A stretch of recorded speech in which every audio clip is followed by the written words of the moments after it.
नमस्कार मित्रांनो, श्रद्धास किचन मध्ये तुमचं स्वागत आहे। मी आज तुमच्यासाठी घेऊन आले आहे भोपळ्याचे वडे। तर जरा उडूया जिभेचे चोचले। इथे मी ना भोपळा वाफून घेतलेला आहे, कुकरला ठेवून 2 शिट्ट्या करून घेतलेल्या आहेत। तुम्ही बघू शकता गरमच आहे। हा आहे 125 ग्रॅम आहे। आता मी ना ह्याचा ना गर जो आहे तो काढून घेते। अशा प्रकारे याचा गर काढून घेऊयात। मी हा गर काढून घेतलेला आहे आणि ह्याला थोडासा असा ना खिसणीने खिसून घेते किंवा तुम्ही चमच्याने डायरेक्ट मॅशही करू शकता।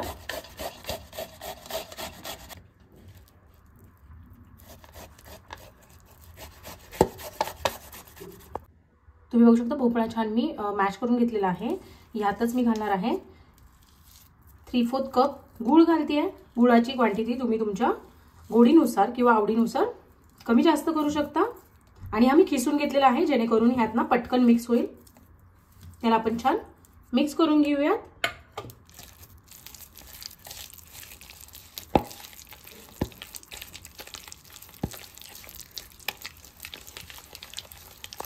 गूळ आणि भोपळा जो आहे तो छान मिक्स झालेला आहे। मी यात घालते अर्धा चमचा वेलची पूड घालते आणि 1 चमचा तीळ घालते। मला हे आवडतात म्हणून मी घालते, हे ऑप्शनल आहेत।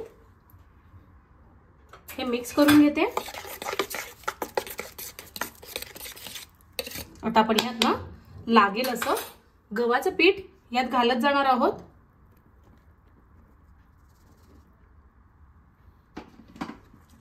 आणि याचा एकदम घट्टही नाही आणि एकदम सॉफ्टही नाही असा डो बनवायचा आपल्याला। सेमी सॉफ्ट डो बनवायचा आहे।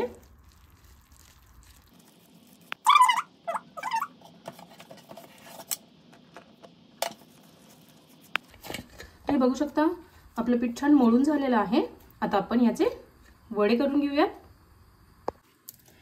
इथे मी एक छोटासा गोळी घेतलेली आहे त्याच पिठाची।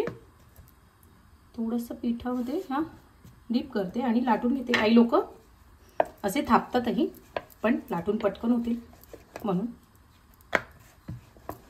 असेच एक 10 ते 12 मी वडे लाटून घेते। आणि त्याचबरोबर मी तिकडे तेलही तापायला ठेवलेलं आहे।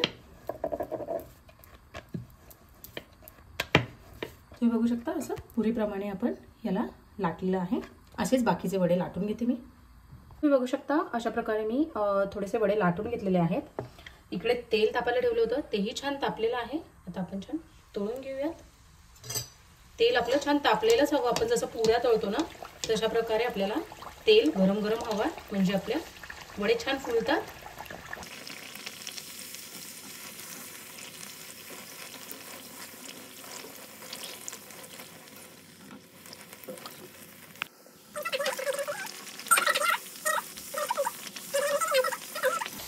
हे बघू शकता आपले वडे कसे छान फुलायला लागले।